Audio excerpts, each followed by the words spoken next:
Good evening and welcome.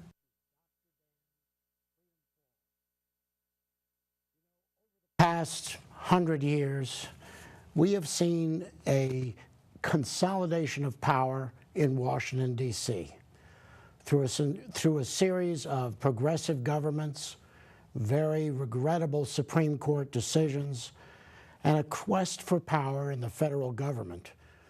Our Constitution has been ignored, states' rights have been ignored, and the result has been an amassment of power, an aggregation of power in the hands of the federal government.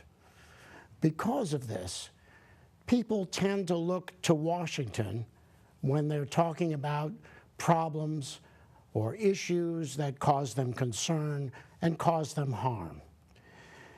However, in recent months and the last several years, we have seen an increasing awareness of the importance of local politics and activism on a local level.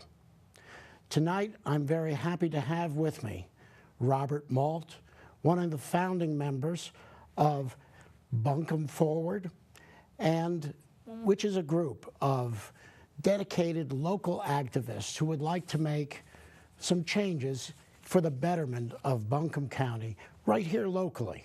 They want to attack some of the local issues that are affecting everybody's lives.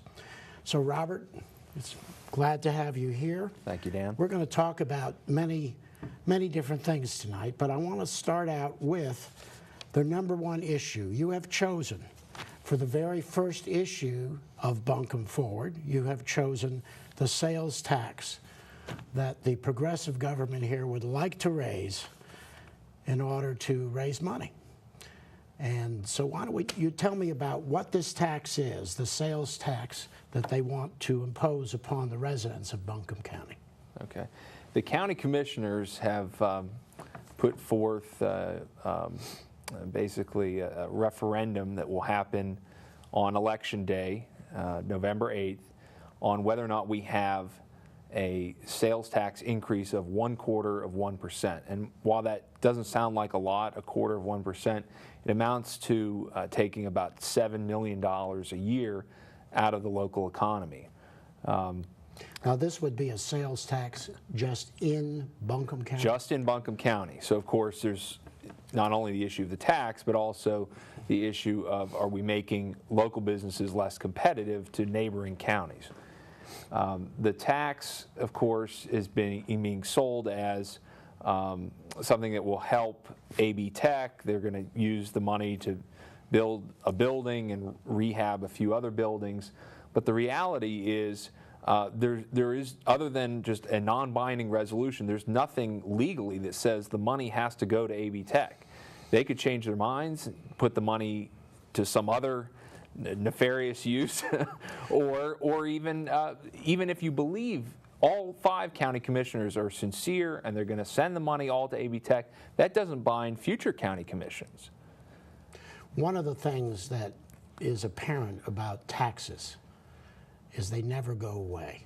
Right, and that's how this is also being sold. This is supposed to be a temporary tax. Well, even if you took them at their word, it would be something like 17 or 18 years before they would reach the $130 million that they are claiming that AB Tech needs for new facilities.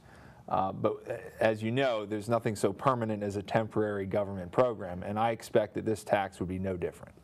Well, we've seen that before, and that would just add to a long list of promises that governments have made, like the income tax, which was supposed to be only on the very, very wealthy people, would never amount to more than 2 or 3%. And look where we are now. Sales taxes invariably are enacted on a temporary basis, and they keep going up.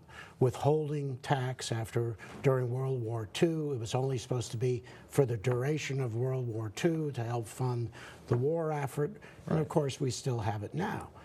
So the Buncombe County Commissioners basically have a scheme to steal more money from Buncombe County residents, promising it'll be temporary, promising it'll be for AB Tech.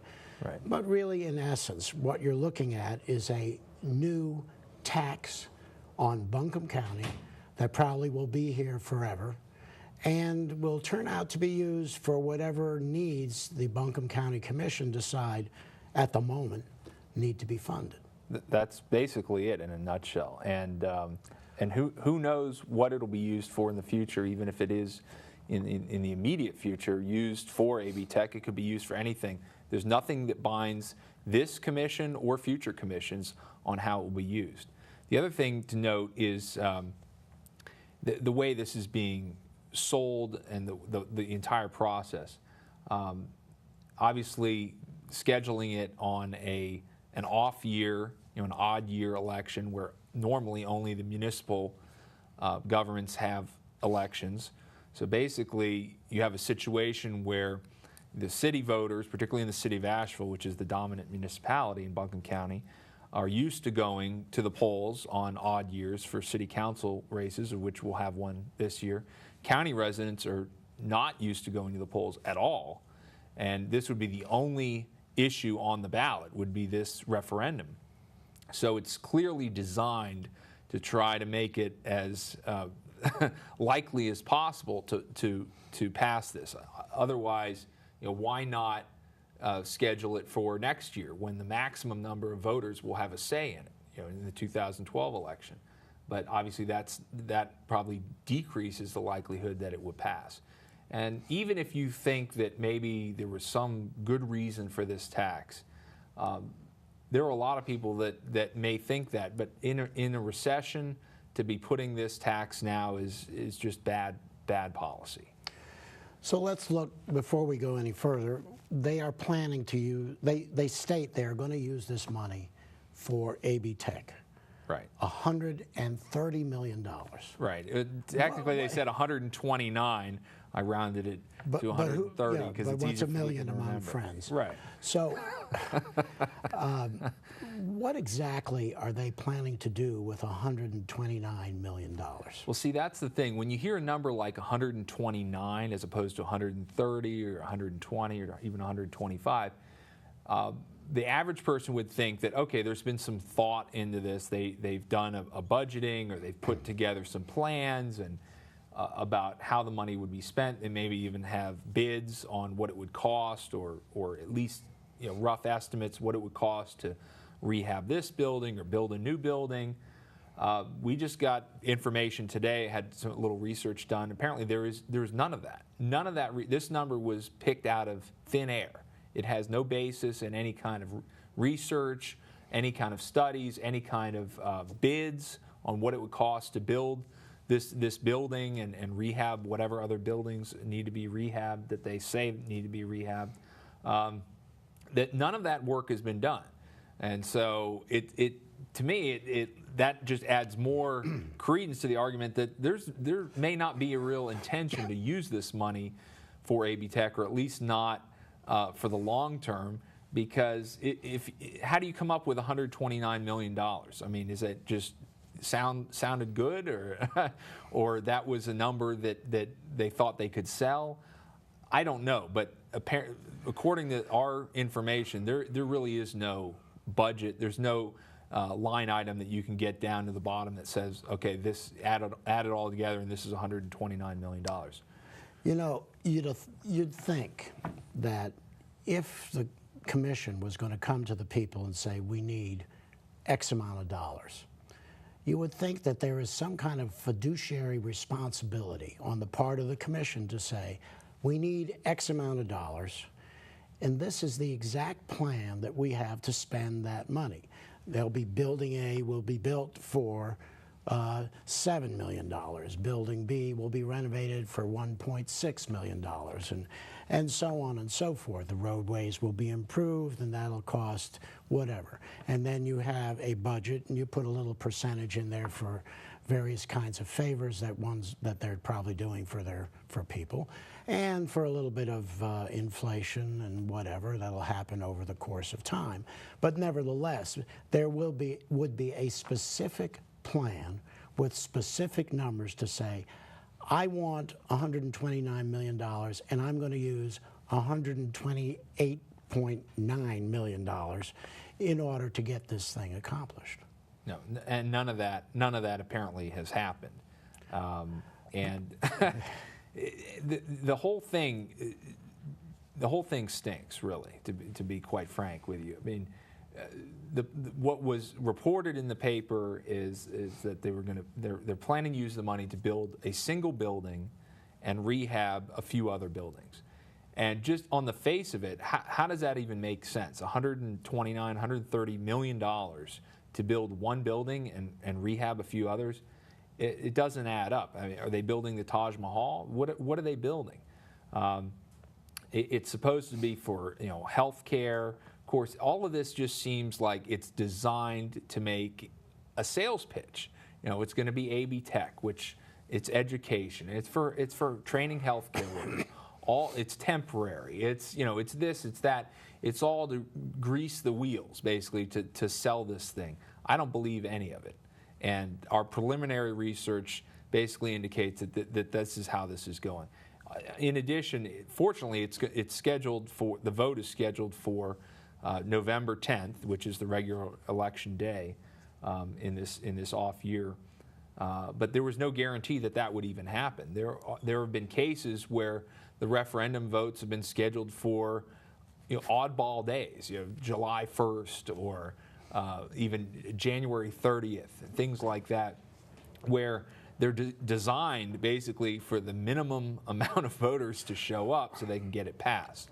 And fortunately, we have it on it. Who knows? The commission could decide next time they meet to change that date. But for now, it's going to be held on the regular election day. So we're trying to S.T.O.P is the Sales Tax Opposition Partnership. We are grassroots, local effort, total 100% volunteer effort to basically raise awareness. Because really, once people know the specifics of this and what we just talked about, we think we'll win and we'll stop this tax increase. So basically, there's no way that they can just enact the tax without a referendum. Is that true? That's right. They need the votes, and they're doing most everything they can. I suppose they could go one step further and try to have the vote on June 30th or some oddball date, and try to keep it quiet and only get liberal activists from the city to show up. But I think with the recent problems they've had with lack of accountability, lack of transparency on their own salaries and benefits, I think maybe they thought that trying to do that would be a bridge too far. So maybe we benefit a little bit from that controversy that's been going on. A lot of the things that government passes or proposes to pass really come under false names and false pretenses. When you hear it's for the children, when I hear that phrase, I know that something nefarious is going on. Right. And I think this is just another case of that, where they're claiming $129 million for the children of Buncombe County, when in reality, it's not. It's for who knows what, and could be for something.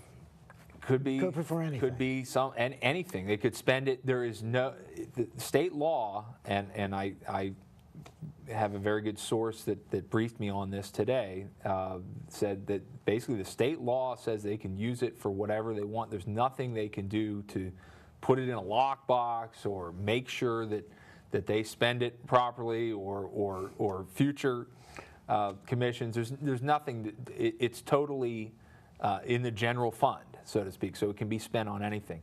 The other thing, and you mentioned, for Buncombe County there are a lot of students that don't live in Buncombe County. So Buncombe County taxpayers are being asked to subsidize non-Buncombe County students if money is in fact going to be spent at AB Tech. So that's another issue that's been raised, is that the taxpayers of Buncombe County are basically shouldering the burden for the students of whom many are not from Buncombe County and not paying.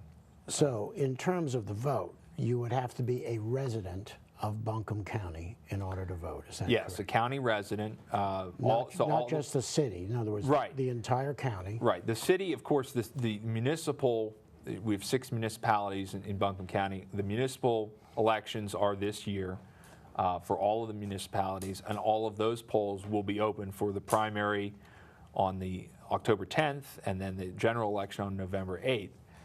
But the additional, the county polls, which would usually be closed, will also now be open. But there's only going to be one thing on the ballot, and that is this sales tax referendum. AB Tech has said that they will pick up the cost of opening these additional Obviously, polls from the proceeds. Well, they'll front it, but it's a pretty good investment. If you only have to pay $80,000 one time and you get $7 million a year indefinitely, maybe that's a pretty good investment, the way they look at it. But I'm sure that they thought of that ahead of time, that might be an issue, and so they proactively said, well, we'll pay for the extra cost. But so do you really think that the residents, so what you really have is you have two voting blocks here. You have municipal city of Asheville residents who are going to be voting anyway. Right. And then you have this other election for the surrounding members of the county or citizens of the county to vote on the sales tax. So the citizens of Asheville, they think are going to vote in favor of an increase in the sales tax on themselves in order to fund AB Tech, which is basically a county or outside the county type of institution. Regional institution. Right. Well, they've done the math. They know that city voters are a younger demographic and more likely to know someone or actually go to AB Tech themselves. So they know that their chances are much greater if only city residents vote. And in this case, obviously the whole county will vote, but the impetus or the incentive is more so for city residents to vote because they have a whole slate of candidates to vote for their municipalities. And they also know that the county residents would be less likely to vote in favor of it, but since this is only a municipal election in essence, they're going to be home watching TV or whatever they're watching. Right, and this is the only reason for them to come out. So there's less of a reason to come out and vote. Now, we think we can get people to come out and vote on this issue. It's $7 million a year. You know, the 130 million.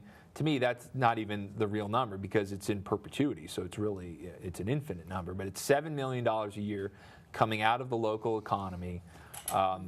Terrible time to do it, even if you think it's a good idea, which I don't think it is. But even if you thought maybe there was some reason to do that, it's a horrible time to be doing that. We have businesses in Buncombe County, particularly in the city of Asheville, closing weekly. I just saw today that Cats and Dogs downtown, a restaurant that I occasion frequently, is closing this Saturday. A lot of businesses are closing or suffering. So anyone that's in retail is going to be hurt by this because it's just an additional cost that is going to be borne by their patrons, really. As a numbers game, does the city of Asheville outnumber the citizens in the county? No, but they are still a significant number. I'd have to get I don't know the exact number, but it's not, they don't outnumber the residents of the county, but they're a huge influence on the county. We know that we see the countywide elections disproportionately, county commission, people live in the city or were in city government. And our past elections here for State House, we had the city, all three districts, House districts, have significant portions of the city, and the city of Asheville has enormous influence on those races as well. Well, I hope you've done the research in terms of numbers, but obviously, if the turnout is small and you are very active, then you have a good chance of stopping it, because you will bring out people who are going to be affected by the tax, who may or may not have a child at AB Tech and may have absolutely no reason to want to spend that money for AB Tech. But moreover, since it probably isn't really for AB Tech anyway. Right. I mean, we don't know that for sure. I mean, they can make any promises they want. There's no, and even if you take them at their word, they can't bind future commissions. So if we have an election for all 5 commissioners next year in 2012, if there are new commissioners on there, they will say, I didn't sign up for this. I'm not bound to this. I wasn't here. I didn't propose it, and I'm going to spend that money the way I see fit. And there's nothing anyone can do about that. Could they theoretically put a limit, say it's a 2-year tax? No, they'd have to undo that tax later on. It's not, can't be easily undone once it's enacted. And I'm not aware of any that have been done at the local level. Of course, at the state level, we have a 1 cent, temporary sales tax that now Bev Perdue doesn't want to make temporary anymore. And fortunately, the Republican legislature has said repeatedly that they will let that 1 cent sales tax expire. I think it's July 1st that it expires, and I hope that they stand strong on that. But you can see what's already happened, and it happens this way every time. They say, well, it's temporary, and then when you get close to the time that it's supposed to expire, there's always some excuse. Well, the budget is a problem. We can't make our numbers. We got to keep it on for another year, another 2 years, or there's some critical thing that needs to be funded. There's always some excuse. We still have taxes on our phone bills from the Spanish-American War. I mean, they didn't have telephones during the Spanish-American War. Well, it's a tax that is still on there. Yeah, I mean, we still have that on there that has never been repealed, and it was supposed to just pay for the war. And of course, there's always something. There's always some reason. There's always some program or some budget shortfall or some crisis that we say, well, we can't get rid of that tax. I can't imagine that Buncombe County is solvent. Are they operating in the black, or are they operating in the black? I think they've got. There's going to be a shortfall. They're going to have to make some cuts or some increase in taxes, which this of course is $7 million. The budget is over $300 million for the county. The city budget's $140 million just for the city. It's in the 300s. I don't know the exact number, but I mean that's a substantial budget. Of course, you could say they're already operating in the red in some ways, and we've already had a massive tax increase in sort of a backdoor way. The property, that the property taxes, properties are supposed to be revalued every 2 years or so, and of course, what they've done is they've postponed that revaluation because they knew that the value would come down. So actually, people's homes, business properties, land, whatsoever, should have been revalued down, because we know that the property values. We have the data. We know from the Board of Realtors and other businesses that the value of property has come down in Buncombe County, as it has across the country, and yet people are still paying on the same valuation from years past when it was higher. So in that sense, we've basically had a backdoor tax increase by not revaluing the properties to their fair market value today. So, and that's I don't know what number that is, but I can be pretty much assure you it's many millions of dollars. Well, really, this is a very common government pattern. I mean, they put on taxes that they lie about in terms of being temporary and lie about in terms of what they're for. Right. The taxes go on forever and ever. They use the money for whatever they want. And whenever there's a shortfall, they use every trick in the book that they can possibly find so that we're still paying high taxes, higher than we should be paying, in order to fund the ever-increasing size of a government, which is basically growing like a cancer and just hungering after money, money, money, money, money. But you're right. I mean, it's all over the place. Buncombe County is not the only place that property values have gone down without a reevaluation. Right. And why would, when you think about it, why would a money-hungry machine voluntarily cut off a supply of money? It reminds me of the Plant, and what was that movie? You know, Feed Me, Seymour. Right. Yeah.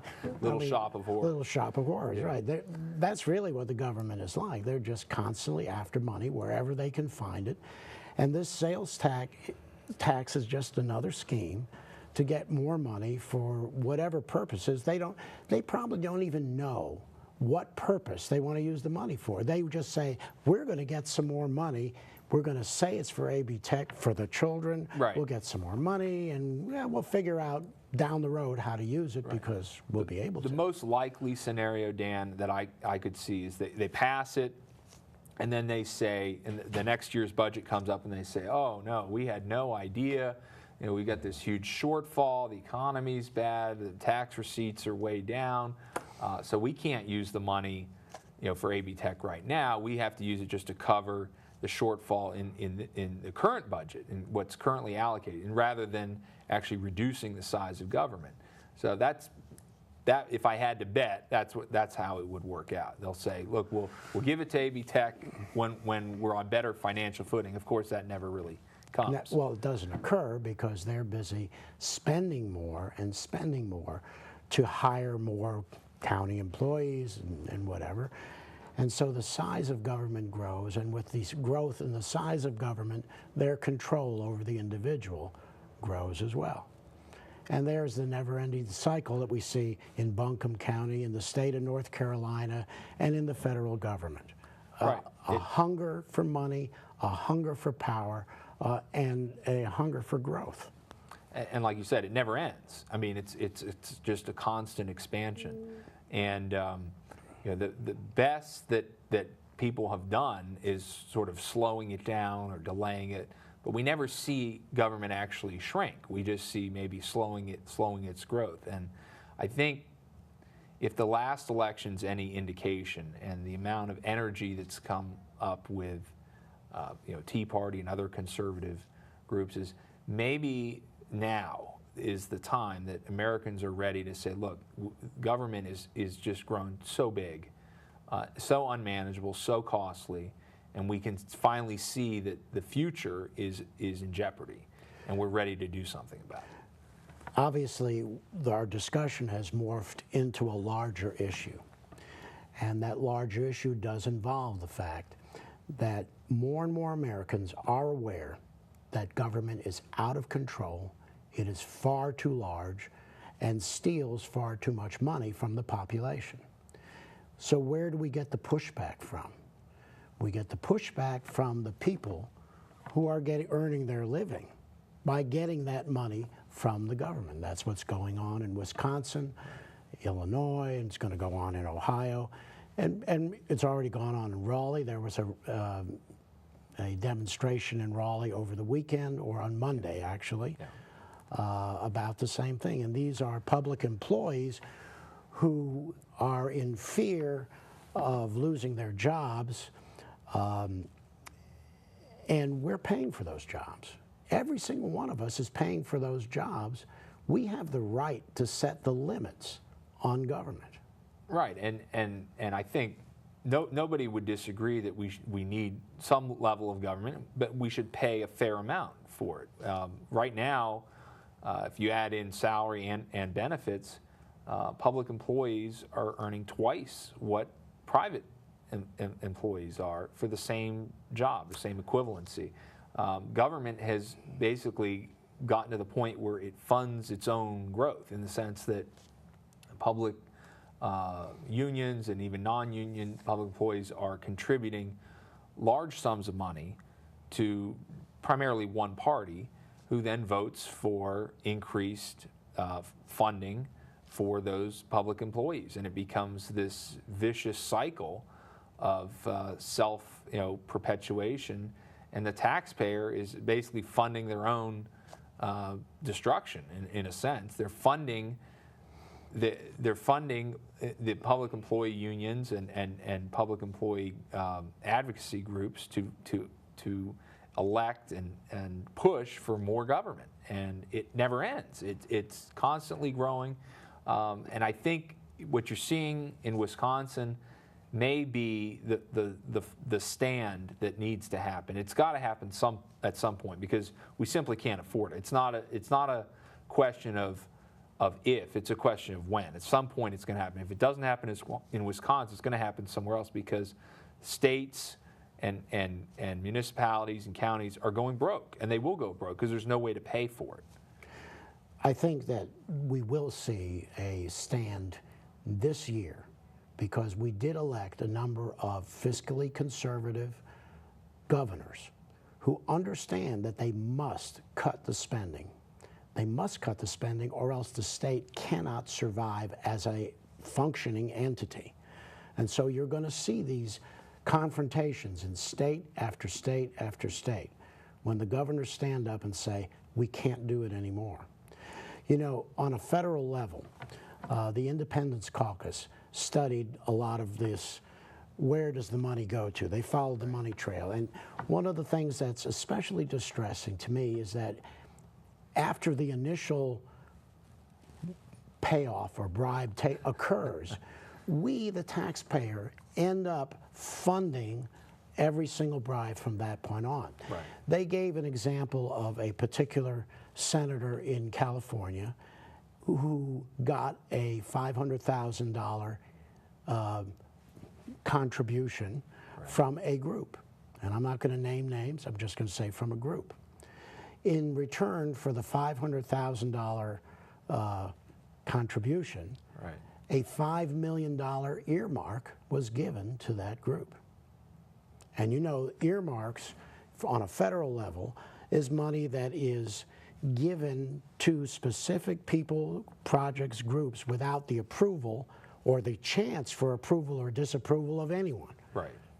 So this congressperson got $500,000 as a contribution. The return was a $5 million earmark. The group spent $4.5 million of the earmark and used the other $500,000 to rebribe for another earmark the next year.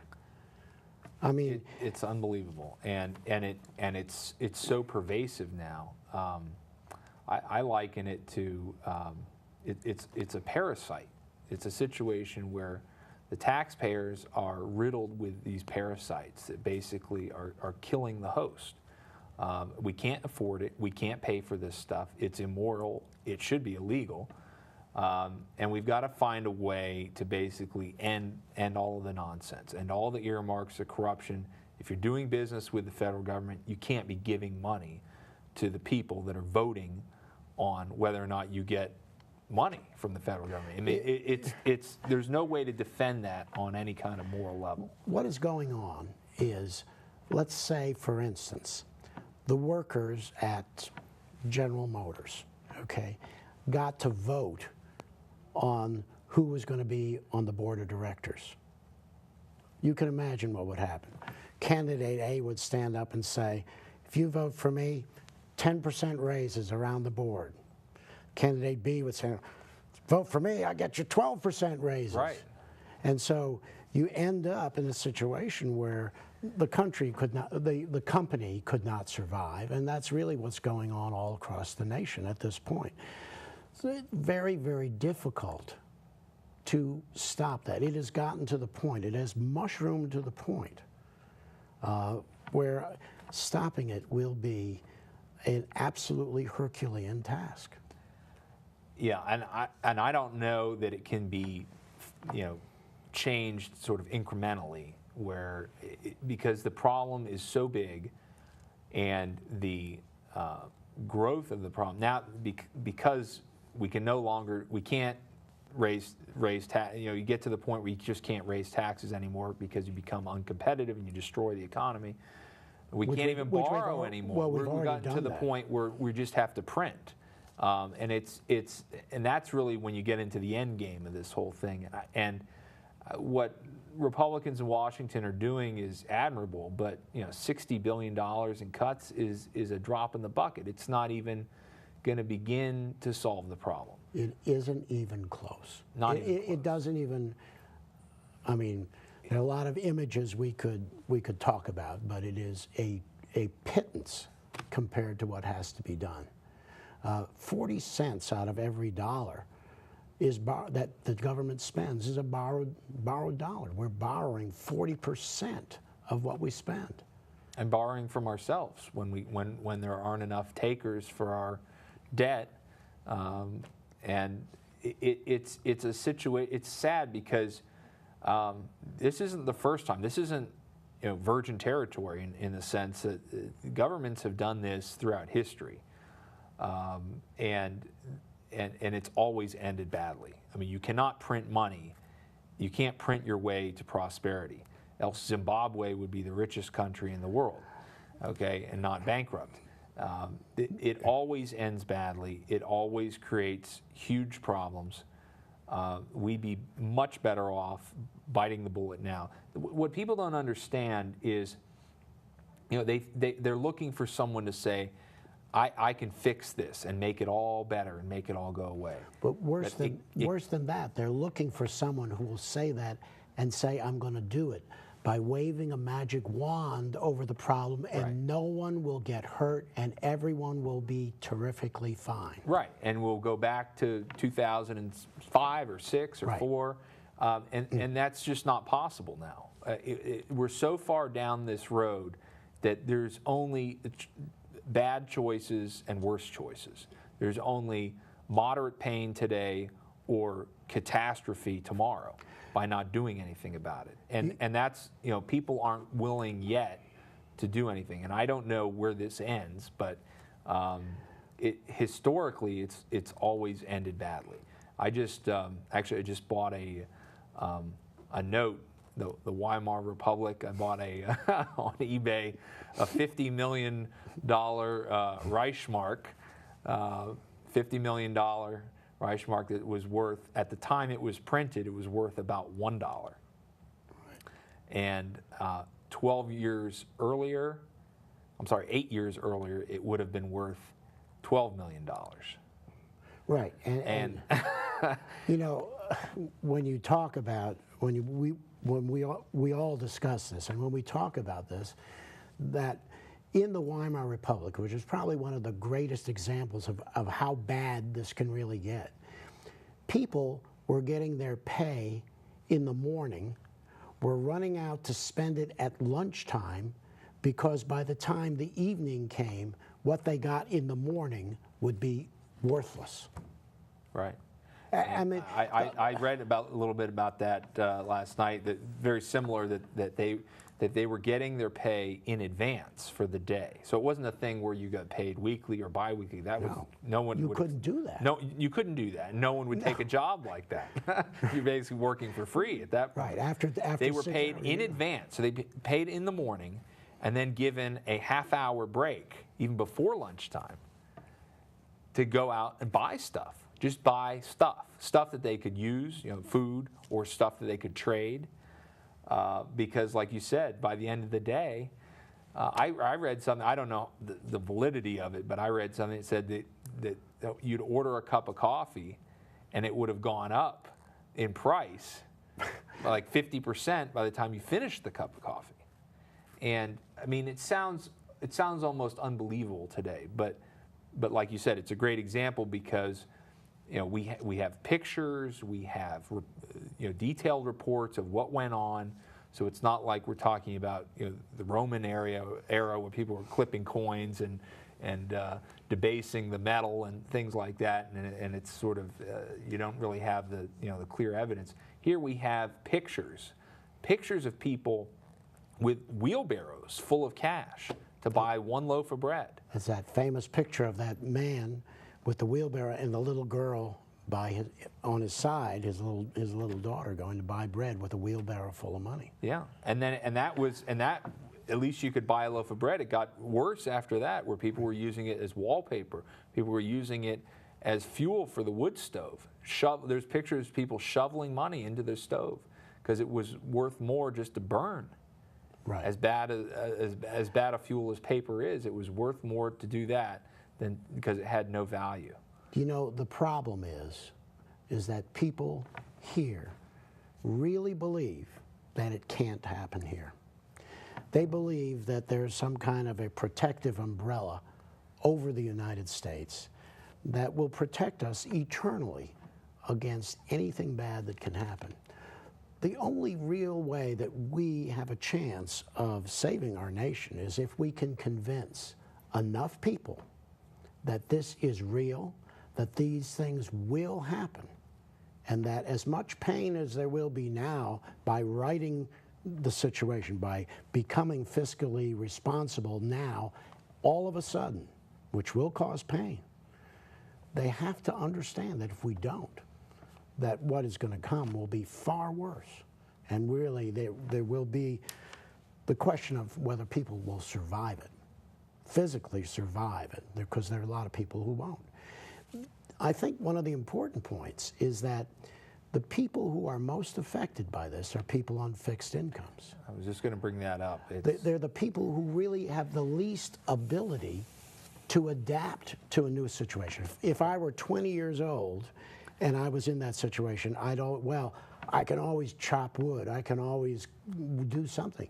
But if you're 65, 70, 80 years old or whatever, you're living on a fixed income, and the value of the dollar tanks to the point where inflation is out of sight, you're going to starve to death. Right. And that's the sort of the sad irony right now, and hopefully this can change, but the sad irony is that the people most in favor of auditing and ending the Fed and getting back to sound money are overwhelmingly younger people.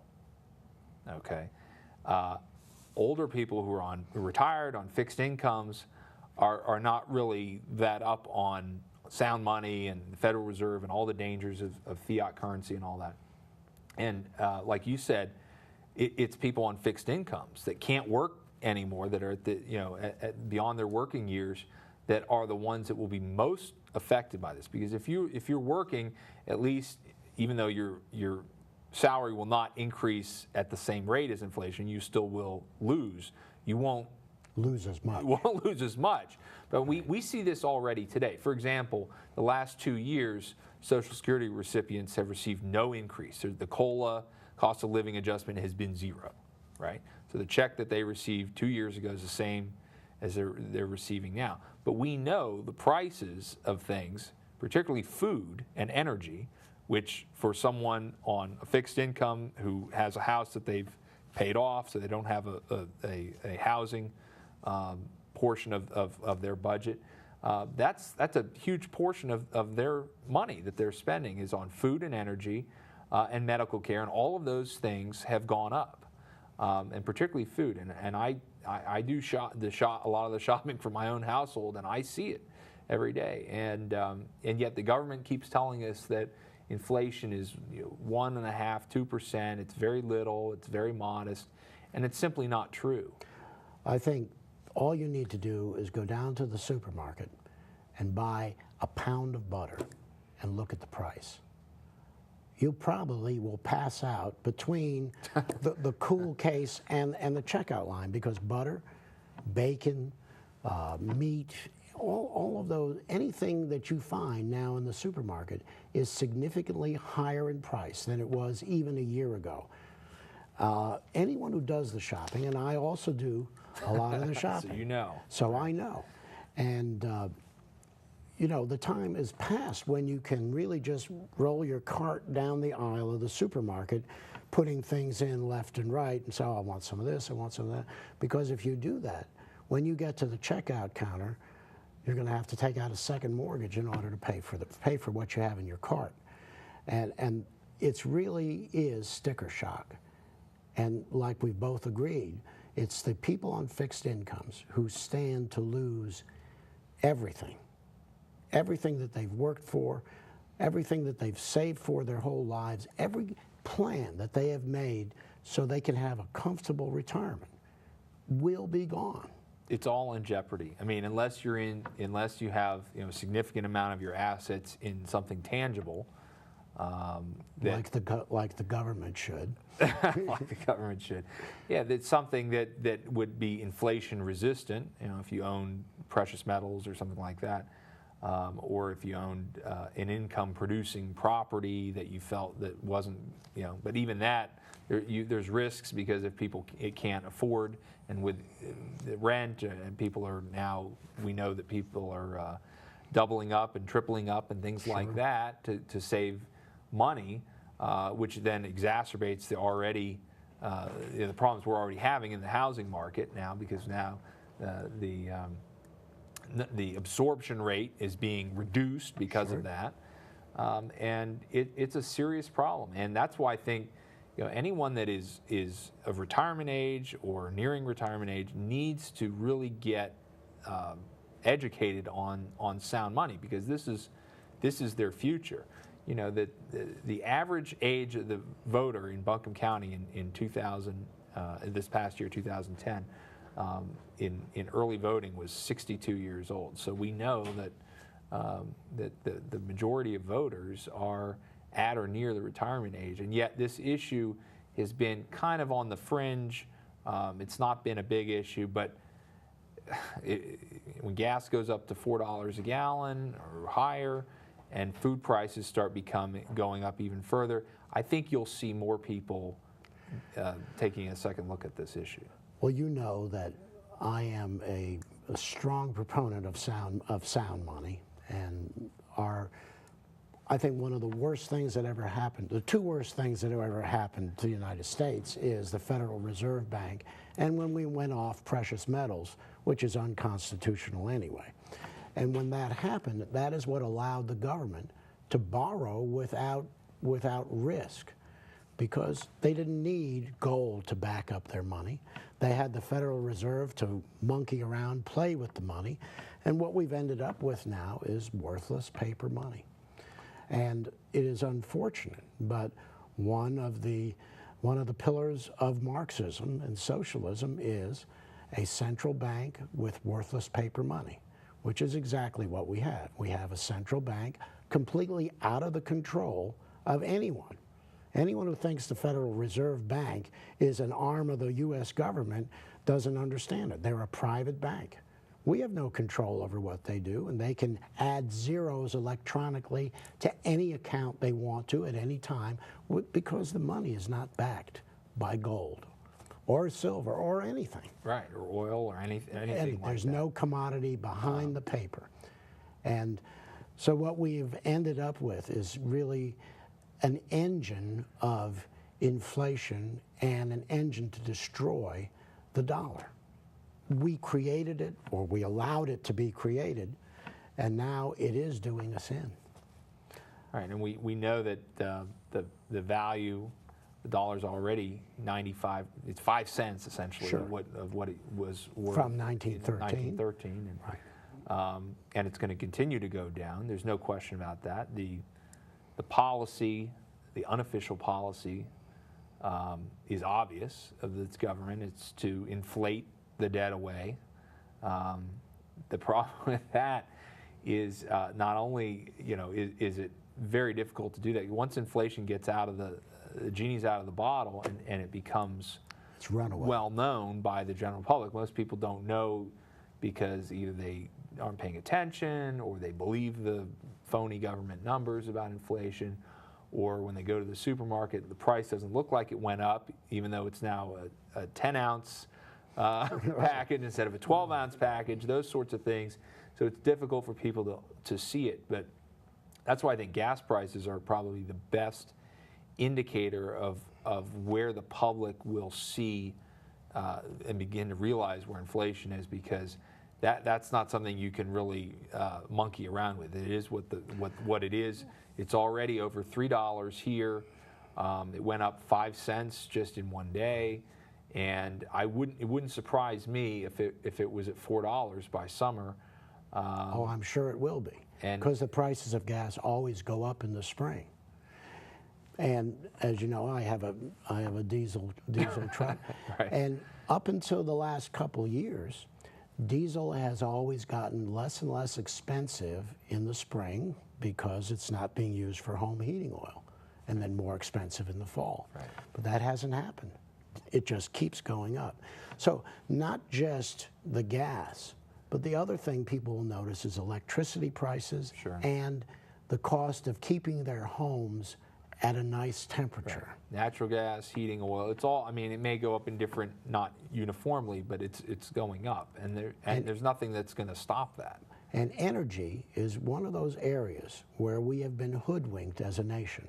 As you well know, the Department of Energy, which was founded in the Carter administration, we were importing 30% of our oil from overseas, and they were chartered with reducing our dependency on foreign oil. So now, 40 years later, instead of 30%, we are now importing 60%, or over 60% of our oil from overseas.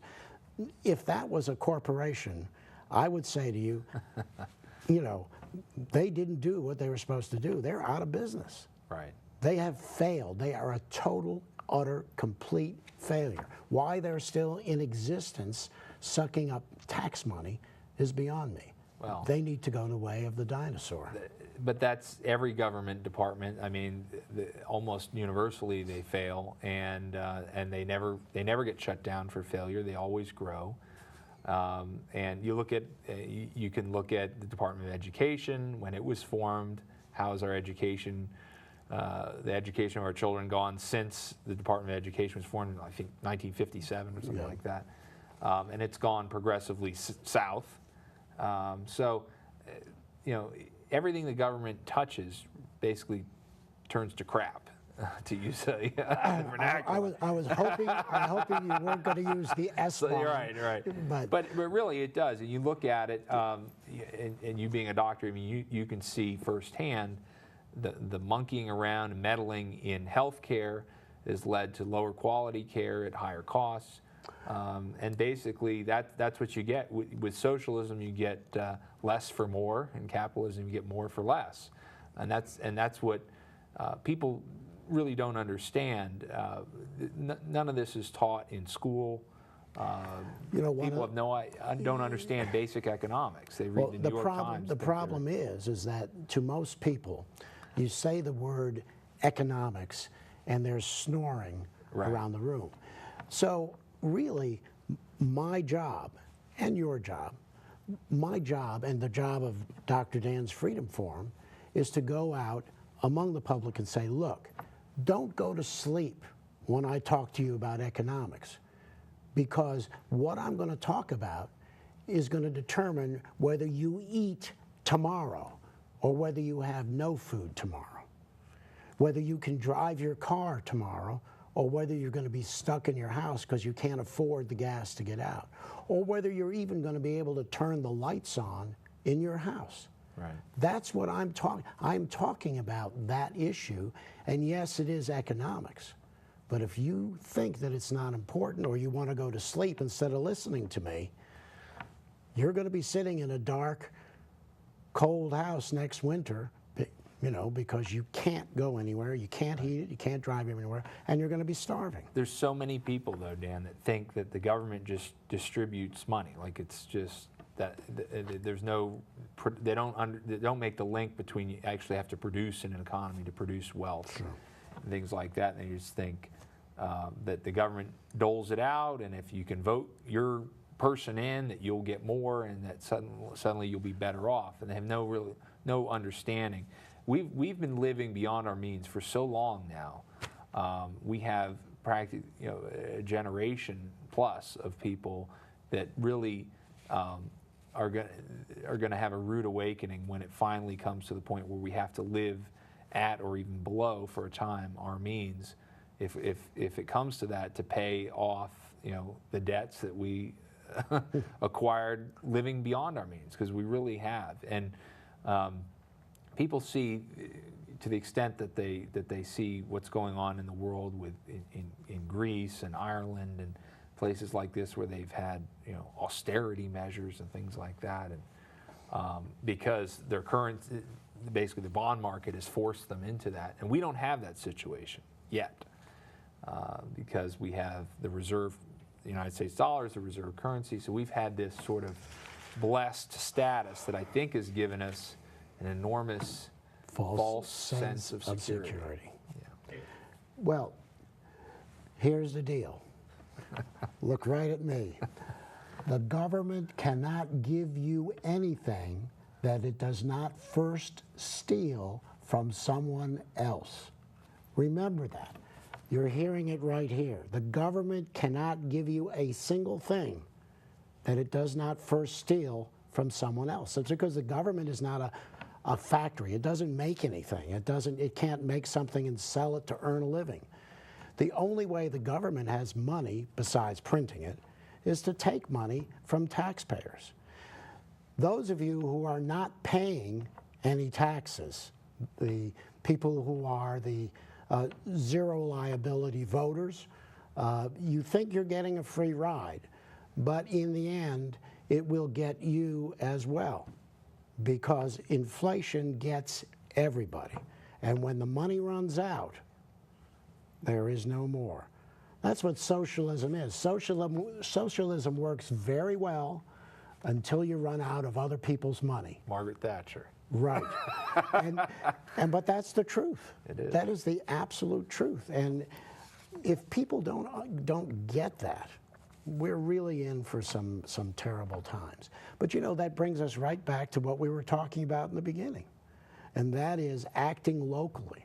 Things that we cannot change on a national level may be more approachable on a local level. Absolutely, and that's the thing. People are frustrated. They feel like they can't do anything at the federal level, and it is very difficult. The moneyed interests and just the sheer scale of it when you're talking about the number of votes to get elected for Congress or Senate, things like that. But the local level, one person can have a great deal of influence, and we have to prepare our communities for the tough times ahead. And the communities that are in better conditions, businesses will come there. I think you're going to see, we've seen businesses move progressively from northern industrial towns, moving south, relocating, or new businesses being formed at a higher rate in southern states, red states with lower taxes, lower regulations, and that's caused some economic disparities. I think you're going to see that accelerate. And forward-thinking states and counties and municipalities that have a pro-business, pro-growth, pro-jobs plan will reap enormous rewards. You see that disparity between North and South Carolina, don't you? You do. And that's because South Carolina is business-friendly, low taxes, right-to-work state, low unionization. That's why foreign manufacturers who have wanted to come back to the United States have located in South Carolina. There's some auto plants there, BMW, Honda. Mississippi, Alabama, Louisiana. You have a lot of German companies. I was shocked to see how many German companies have relocated to Alabama and Mississippi because they can do business there. It makes sense. They can make money. All this talk about profit is evil. Well, if you don't have profit, you can't survive. You have to have profit. Profit is the impetus for success. Well, and you have to have profits to grow a business, either internally or to pay back borrowed money to grow a business. To not have profits, you can't have any prosperity. Well, this has been a very interesting discussion, and I hope everyone understands the importance of becoming active on a local level. Buncombe Forward is the type of organization that you need to get active with in order to change the important things here in Buncombe County. We can do it here locally, but we can't do it if you're just sitting there watching the TV. You need to get a hold of Robert Malt and get a hold of Buncombe Forward. Do you have a website? Yes, it's www.stop-to stop-tax.com. Hyphen is the minus sign on your keyboard. Stop-tax.com. You can call us at 828-333-4578. Get involved. Your future depends on it. Thank you.